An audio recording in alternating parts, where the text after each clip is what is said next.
So I will. Is there somebody who would like to read chapter 18? No takers. If you want. Okay, Barb, we're going to let you read. After this, I saw another angel coming down from heaven. He had great authority, and the earth was illuminated by his splendor. With a mighty voice he shouted, "Fallen, fallen is Babylon the Great. She has become a home for demons and a haunt for every evil spirit, a haunt for every unclean and detestable bird. For all the nations have drunk the maddening wine of her adulteries. The kings of the earth committed adultery with her, and the merchants of the earth were rich from her excessive luxuries." Then I heard another voice from heaven say, "Come out of her, my people, so that you will not share in her sins, so that you will not receive any of her plagues. For her sins are piled up to heaven, and God has remembered her crimes. Give back to her as she has given. Pay her back double for what she has done. Mix her a double portion from her own cup. Give her as much torture and grief as the glory and luxury she gave herself. In her heart she boasts, 'I sit as queen, I am not a widow, and I will never mourn.' Therefore in one day her plagues will overtake her, death, mourning, and famine. She will be consumed by fire, for mighty is the Lord God who judges her. When the kings of the earth, who committed adultery with her and shared her luxury, see the smoke of her burning, they will weep and mourn over her. Terrified at her torment, they will stand far off and cry, 'Woe, woe, O great city, O Babylon, city of power! In 1 hour your doom has come.' The merchants of the earth will weep and mourn over her because no one buys their cargoes anymore. Cargoes of gold, silver, precious stones, and pearls, fine linen, purple, silk, and scarlet cloth. Every sort of citron, wood, and articles of every kind made of ivory, costly wood, bronze, iron, and marble. Cargoes of cinnamon and spice, of incense, myrrh, and frankincense, of wine and olive oil, of fine flour and wheat, cattle and sheep, horses and carriages, and bodies and souls of men. They will say, 'The fruit you longed for is gone from you. All your riches and splendor have vanished, never to be recovered.' The merchants who sold these things and gained their wealth from her will stand far off, terrified at her torment. They will weep and mourn and cry out, 'Woe, woe, O great city, dressed in fine linen, purple and scarlet, and glittering with gold, precious stones, and pearls. In 1 hour such great wealth has been brought to ruin. Every sea captain and all who travel by ship, the sailors and all who earn their living from the sea, will stand far off. When they see the smoke of her burning, they will exclaim, 'Was there ever a city like this great city?' They will throw dust on their heads, and with weeping and mourning cry out, 'Woe, woe, O great city, where all who had ships on the sea became rich through her wealth. In 1 hour she has been brought to ruin. Rejoice over her, O heaven. Rejoice, saints and apostles and prophets. God has judged her for the way she treated you.' Then a mighty angel picked up a boulder the size of a large millstone and threw it into the sea and said, 'With such violence the great city of Babylon will be thrown down, never to be found again. The music of harpists and musicians, flute players and trumpeters will never be heard in you again. No workman of any trade will ever be found in you again. The sound of a millstone will never be heard in you again. The light of a lamp will never shine in you again. The voice of bridegroom and bride will never be heard in you again. Your merchants were the world's great men. By your magic spell, all the nations were led astray. In her was found the blood of prophets and of the saints, and of all who have been killed on the earth.'" What a terrible chapter. Probably the darkest period ever in the history of mankind. And that's what we're going to talk about today. In the 1980s, Saddam Hussein began to rebuild parts of the ancient city of Babylon. Christians ask, is this Bible prophecy? Did the Bible predict the building of Babylon? Some teach that Babylon will never be rebuilt. Turn to Isaiah chapter 13. See what the prophets had to say way back before our time. Isaiah chapter 13. And somebody else turn to Jeremiah chapter 50, 51 along there. But back to Isaiah 13, 19, and 20. Okay, Bob? Babylon, the jewel of nations, the glory of the Babylonians' pride, will be overthrown by God like Sodom and Gomorrah. She will never be inhabited or lived in through all generations. No Arab will pitch his tent there. No shepherd will rest his flock there. It will be overthrown by who? What did it say? By God. By God, all right. So we see who is in control of all of this, whether it be the fall of Babylon or anything that we've been talking about in this book. It will be because of God.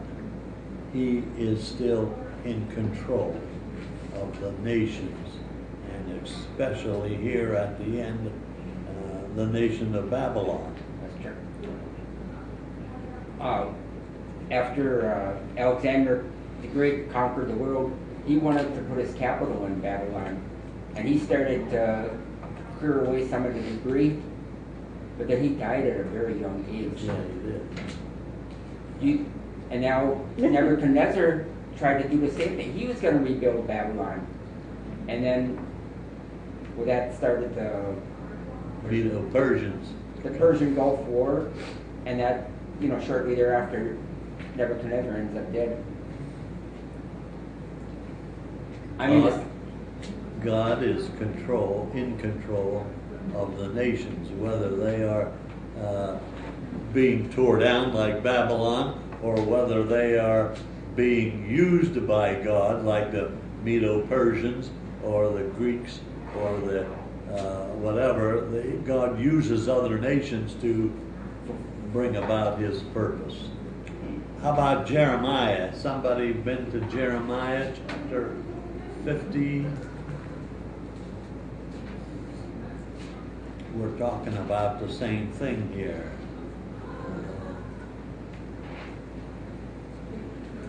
Who found it? Doug, did you find it? 50 verses 14 to 16.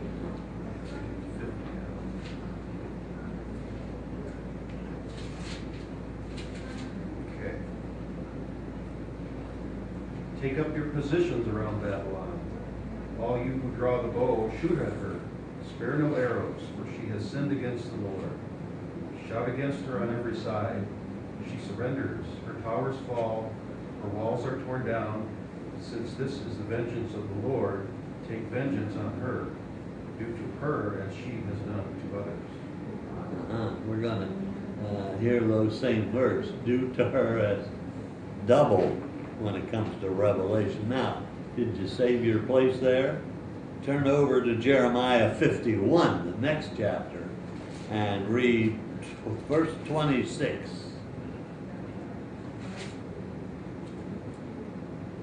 No rock will be taken from you for a cornerstone, nor any stone for a foundation, for you will be desolate forever, declares the Lord. Okay, those that believe that it'll never be rebuilt, go on that verse. How about verse 43 of chapter 51? Her towns will be desolate, a dry and desert land, a land where no one lives, through which no man travels. Okay, whether Babylon is a city or a system, it is symbolic of a wicked system, a wicked religious, wicked political, wicked commercial, all the way down. And of course, because of this, many believe that Babylon is not a real city, here, but it is, as I say, symbolic of all of this wicked corruption beyond description. And I think we need to also remember that Babylon was one of the 7 wonders of the world at one point. when it started back at the Tower of Babel, and then was named Babylon after that. But yes, that's where it started, and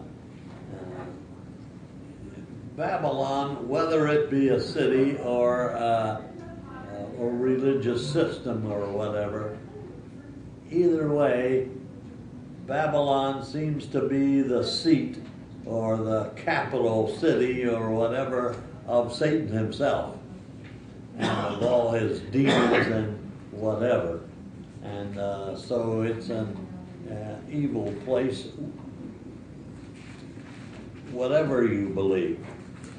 Some believe that Babylon will be rebuilt, and they give these reasons that Babylon was not suddenly and completely destroyed like Sodom and Gomorrah when it was taken by the Medo-Persian Empire in 539 BC.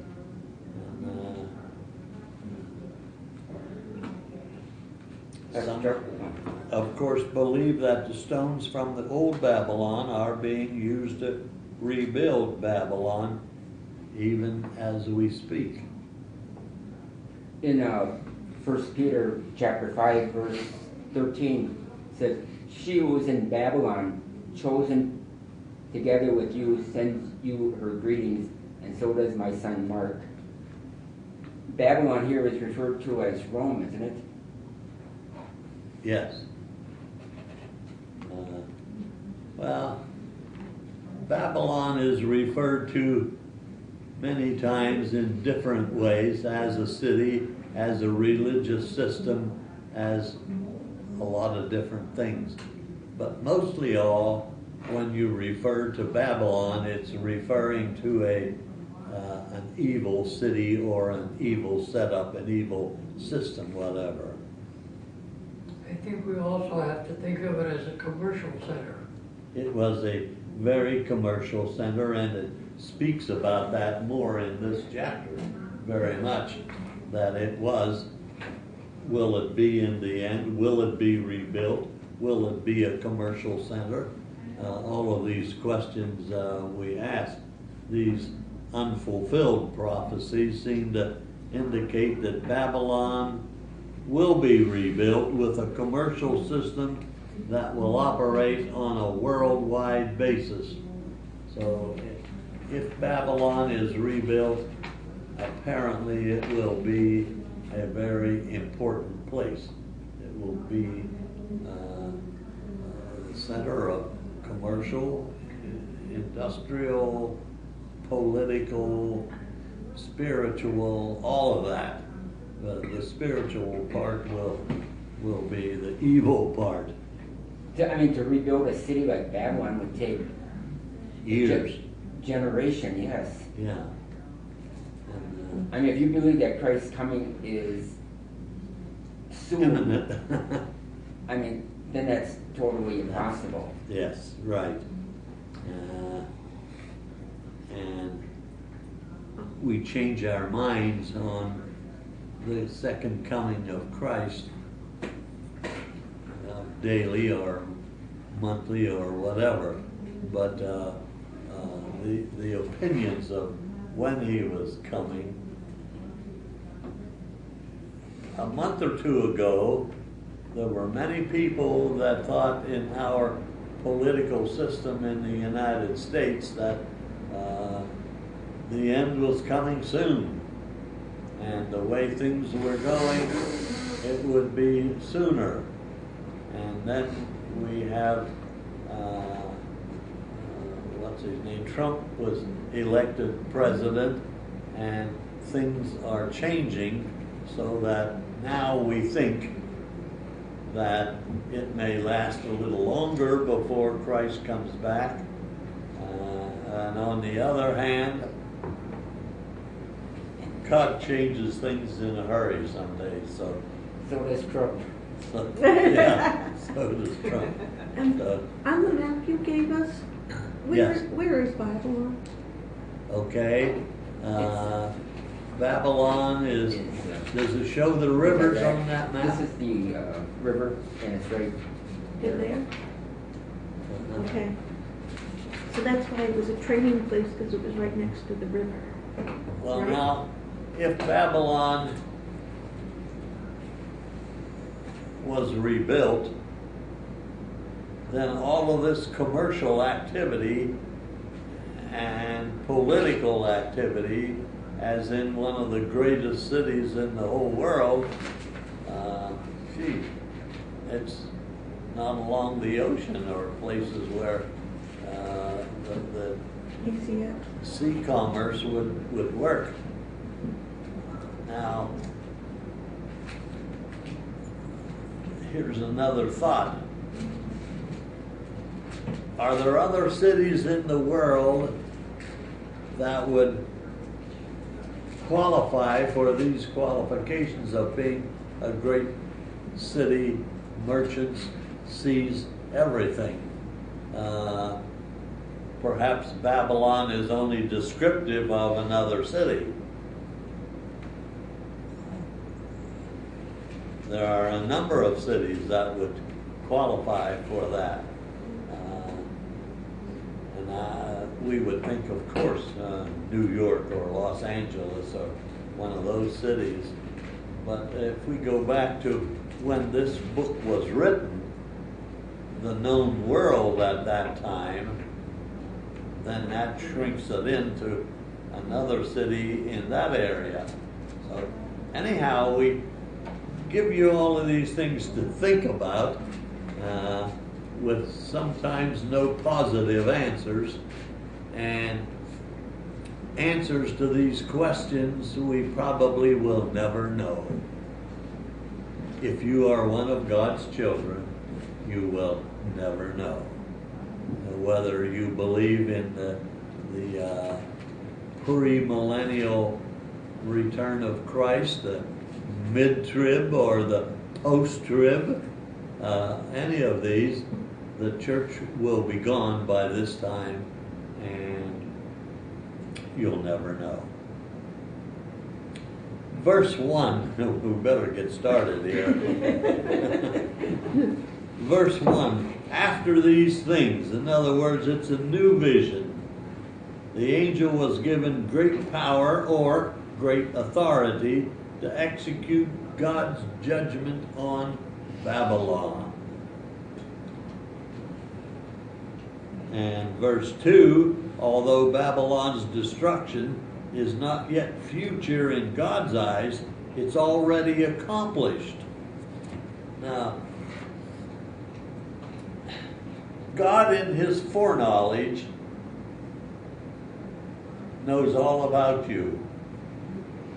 He knows the decisions you're going to make before you make them. Christ was crucified, the book says, before the foundation of the world. So, in God's eyes, it was all finished. In God's eyes, the book of Revelation is all finished. When God looks at me, he knows my future because he knows the future. I don't even know it, but God does.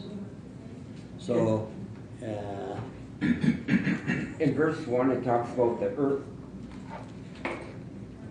was illuminated by his splendor. You mean the angel is going to be so bright and glorious that he's going to light up the earth? well, it could be. If the sun, the moon, the stars are made dark, we need some light from somewhere.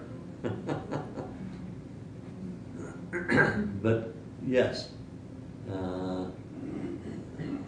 there will be such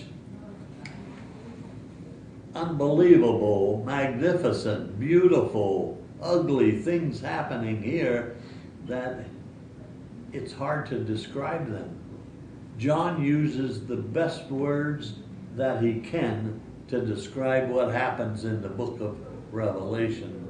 And what he's trying to describe is, as nearly as he can put it, it may not be as we would put it, but it's the same thing. And yes, in those days, everything will be different. And when we look at the destruction of Babylon, that is yet in the future, in God's eyes, it's already accomplished. It already happened. And put it this way, it already happened in God's eyes, but he's still waiting for it to happen. Okay? Babylon the Great is fallen, and will become the home of demons and every foul spirit, unclean and hateful bird, a wilderness with evil spirits hovering over like a scavenger bird. Boy, that sounds like a horror movie, doesn't it? Yeah. But this is for real. This is what's going to happen. Kings, leaders of nations, corporate leaders, leaders of huge corporations, like those who have been made rich by his evil system. This is the people we're talking about here. However, true believers are called out so that they will not be harmed when all of these things are beginning to happen. They will be protected when God destroys the city. Same as the Jews of long ago. And here again we could refer back to the verses that Doug read in Jeremiah and again in Isaiah and so on. A good example is Lot's rescue from Sodom and Gomorrah before it was destroyed. He's telling these believers to get out while you can. And, the sins of Babylon will have reached heaven, and God remembers that in verse 5. Back in Genesis chapter 11 is where we read about the Tower of Babel, and I think you all know what happened there, that they tried to build a tower that would reach up to God and reach up to heaven, so that anything that happened on earth they could escape. Now, the angel calls for the law of retribution. Double. God says, whatever Babylon has done, we're going to bring double judgment on them, twice as much, no mercy. This is what it looks like. In verse 7. I was going to say in verse 4, God calls, and he says, come out of her, my people. Yeah. So God's people are actually in this Babylonian system. There are some there that have been born again during this time, and they are there, yes, and God says, come out of them. And that's good for today or any day where Christian people have gotten sucked into some of these evil practices, and God says it's time to get out. It's time to get out while you can. So they had God's protection? What's that? Did they have God's protection to get out? Yes. But if they stayed, God was saying, Yeah. you're on your own, buddy. Mm-hmm. Yeah. Okay. But if they get out, they can't buy or sell or anything. There's a death decree against them, so then maybe they're just kind of hiding amongst the wolves. But it's time to get out. Those that are left in the city are those that are living very luxuriously, those with lots of money and with a lifestyle and all that goes with this kind of a lifestyle. Discourtesy, arrogance, self-indulgence, unruliness. These are the attitudes of the people that are still there. I sit a queen and am no widow. I'll see no sorrow. And just the opposite is going to be true. In one day there will be death, there will be much mourning and famine, the city will be burned with fire.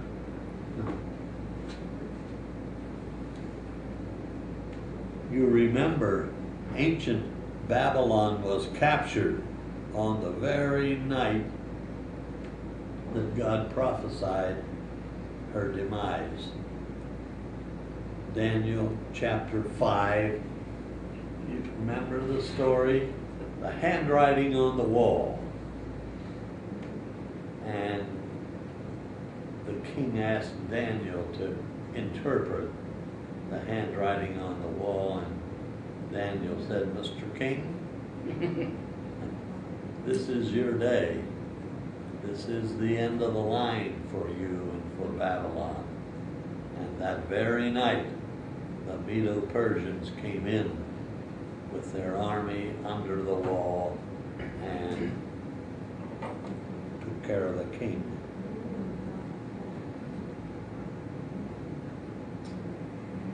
Verse 9.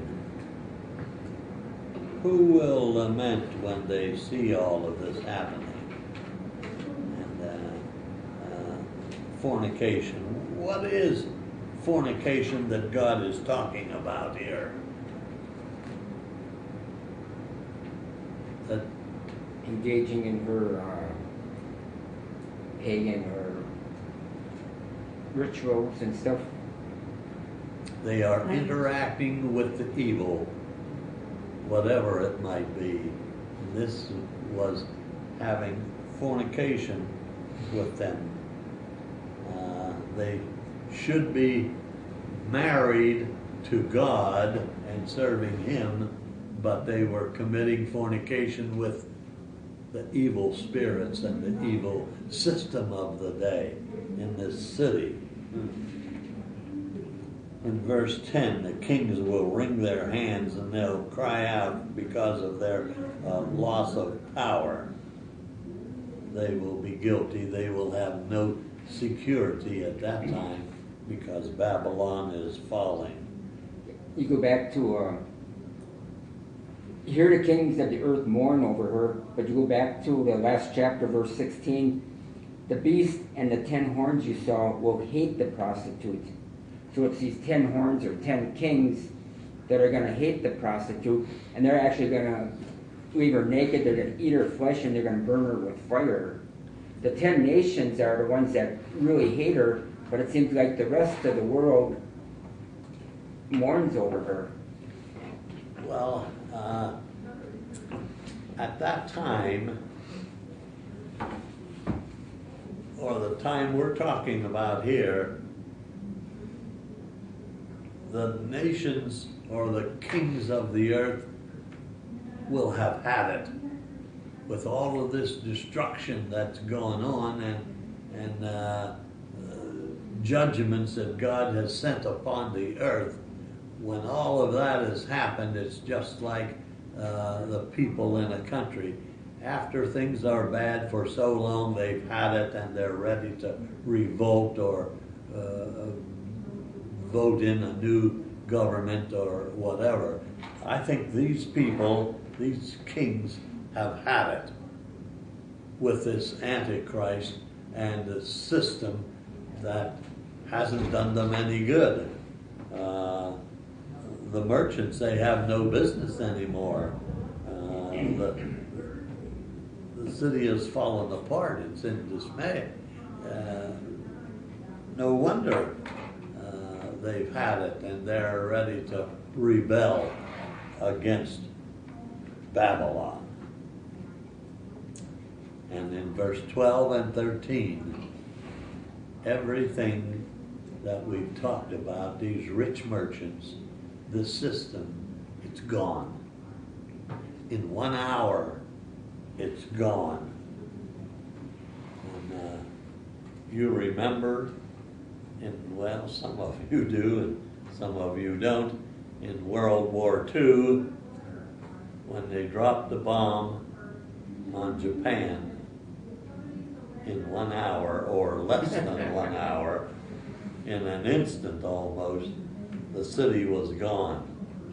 How many thousands of people were gone? And that was a sample of what will happen to Babylon. In 1 hour, God says, it's gone. And also it was destroyed by fire. Once a city is fallen and broken down in our cities today, it's not hard for fires to start once things start to crumble and gas pipes are broken or oil or whatever, and there's fire everywhere. And it's not hard to believe that this will happen. You know, it almost appears that, if it was just one city that was destroyed, their trade would still go around the rest of the world, unless it's referring to Babylon as being the whole world system is destroyed. Yeah, but it says the mariners, in 1 hour there will be weeping and wailing because they have lost everything, all in 1 hour. But the thing is, any one city is not going to have more than 5% of the world's trade. Right.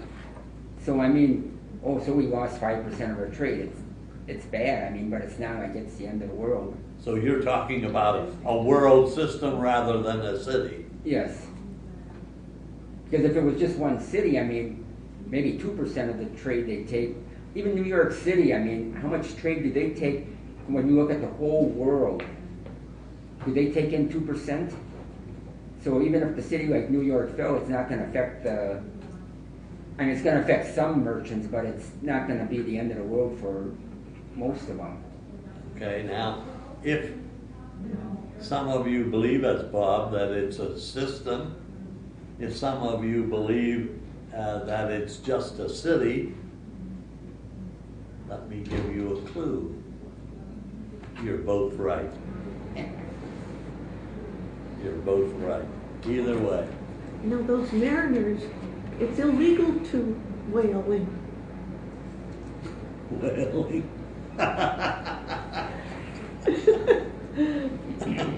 Just Okay. throw No extra charge for that, huh? Okay. Okay, this is the evil part. Now, let's look at a contrast. The believers will rejoice because God in his righteousness hath avenged. Verse 20. Recompense for martyring the saints. Verse 21, there's a sudden shift, violent, total destruction of Babylon, as we read about in Jeremiah 51.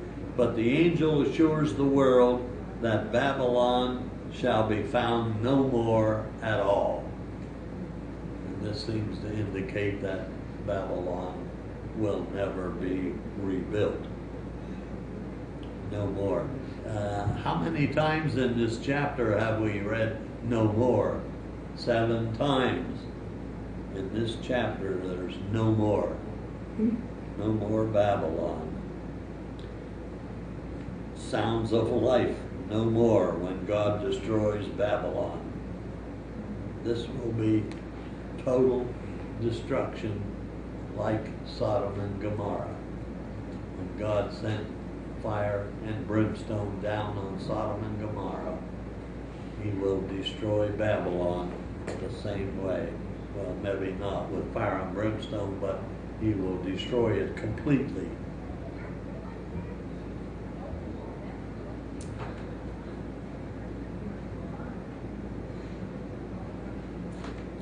The enormity of Babylon's great sin will precipitate her demise in the closing verses of Revelation chapter 18.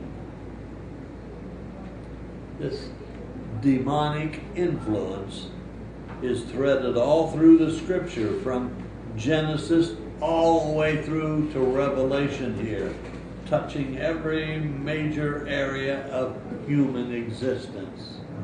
Now it's brought to an end here in the book of Revelation. It doesn't matter whether Babylon is a real system or a real city. Both are destroyed, and God is great.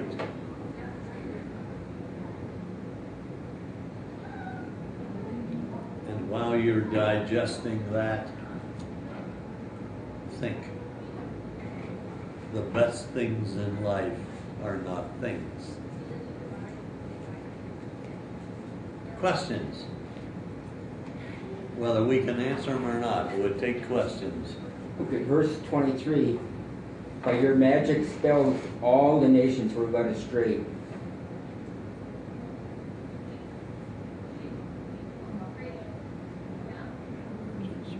The second half of that verse. What's there? Okay. For your merchants, Yeah, for your great merchants men of the earth, for your sorcery, all the nations were deceived. And then in 24, in her was found the blood of the prophets and saints, and of all who were slain on the earth. Okay, in your version it has sorceries, but in my version it has magic spells. Same difference. Go into a little more detail what it is. What are sorceries or magic spells?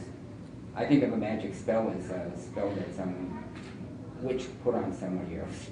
Well, that may be true, Bob, but I think we're talking about here magic spells or sorceries that happen on a larger area, more than just one person, that happen to groups or nations or whatever, and they are deceived by the magic spells of Satan himself, and they are set up for destruction, then, is what God was saying. Those that killed the prophets and the Christians of their time, they're going to be paid double for what they have done. I got the impression they killed them. Is that true? Killed who? The ones that were deceived. It's not killing Some of them, yes. Okay, and then some have to live in this destroyed city or something, you know? Well, in the destroyed city, it tells us that this is going to be inhabited then by evil spirits and all of these evil, queer things that we see on a horror movie of the dark cloud coming over the city, you know, and this is what we're talking about here, and not particularly the city of Babylon, but over, well, practically the whole world is what we're talking about here, or at least, at the very least, the world that was known at that time, and perhaps the world as we know it today, the whole world. No, and this is after all those plagues, the boils and the... Well, all of these things are not necessarily in chronological order. Oh, okay. He does say after this or after this, so we do get some idea. But while all of these judgments are falling upon the earth, then there is this thing that's happening to this worldwide system of evil that has kind of encapsulated the whole earth and taken over. It will be that bad. And you see, most of the saints, the Holy Spirit has been withdrawn, so what's left here is mostly evil. Yes, I believe there will be a few Christians that have been born again or been ministered to by the 144,000 or the Christians that were here. But the world is falling apart.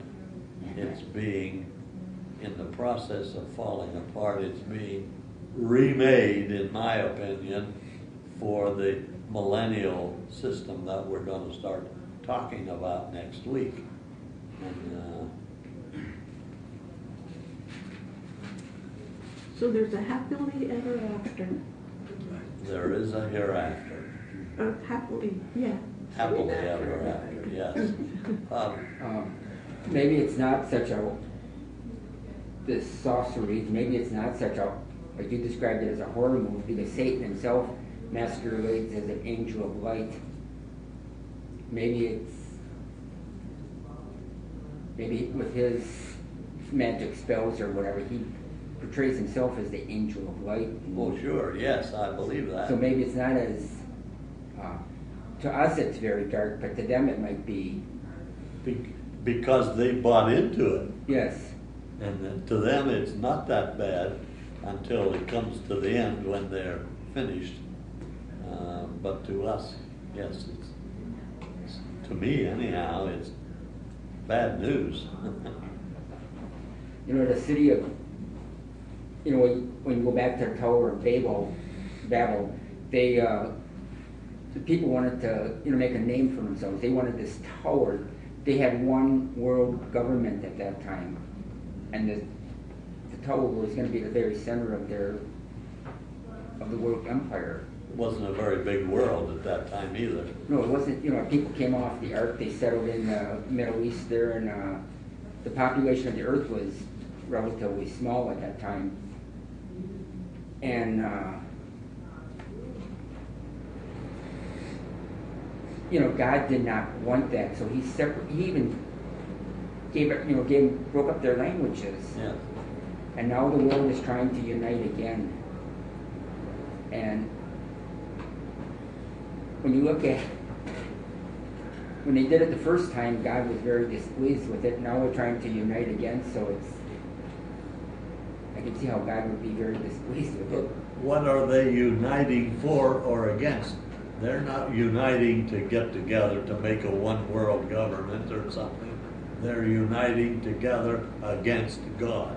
And that's why God says double.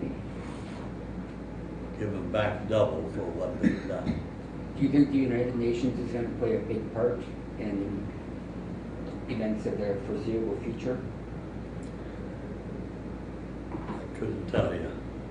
Wish I could. I'm not a politician, and I'm not a prophet. I'm just a little feller. You are a priest. So, thank you very much once again. And we'll start looking on the brighter side next week as we see the marriage feast of the Lamb and then the millennium and on into the New Jerusalem, and it gets better all the time from here on in. And I get excited because it's not long till I'm going there. But it's only 4 chapters. There's a lot in those 4 chapters. I know, but I'm thinking all that. We spend so much time on the bad news. We should have a lot of chapters for good news. Yeah.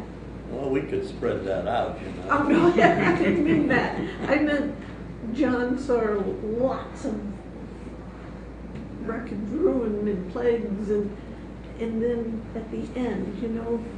When you read a real book, quick. when you read a novel, it's mystery all the way through, and then at the last chapter they solve all of the mysteries. Yeah, and they fall in love.